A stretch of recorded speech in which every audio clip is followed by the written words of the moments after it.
A most spectacular feat of narcotic nincompoopery was achieved on July 29, 1972, when 8 guests at a San Francisco dinner party mistook powdered LSD for cocaine and snorted the equivalent of several thousand doses of acid.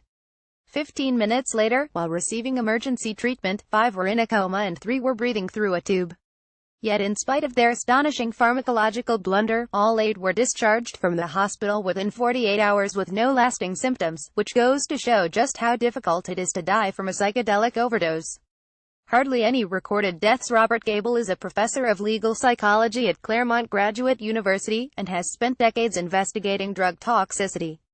Speaking to IFL Science, he explained that psychedelics tend not to produce fatal reactions unless they are mixed with other harmful substances, and that he has not come across any cases in which LSD alone could be verified as the cause of death.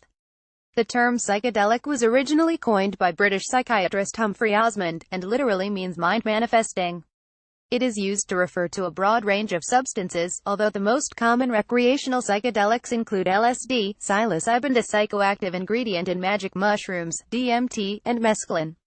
This mystifying mob of molecules work on a range of different receptors in order to produce their brain origami, with the serotonin 2B receptor being the main culprit. Strangely, serotonin 2B has such a high affinity for LSD that it literally wraps itself around it, holding the drug in place. This explains why LSD trips are so long-lasting, and why such small quantities are required in order to produce an effect, with only 100 micrograms being needed for a standard dose. LSD is consumed in tiny quantities, and is often taken on a sugar cube. Nickel shock. According to Gable, this is also one of the reasons that it's so difficult to die on LSD.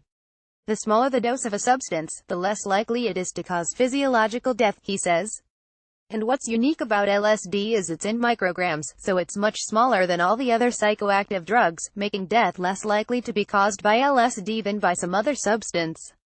It's therefore unsurprising that this year's Global Drugs Survey (GDS) found psychedelics to be among the safest recreational drugs.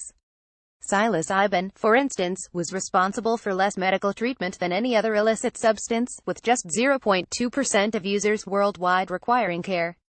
Adam Winstock from King's College London founded the GDS, and told IFL Science that psychedelics come with an inbuilt protection mechanism that stops people from overdosing on them.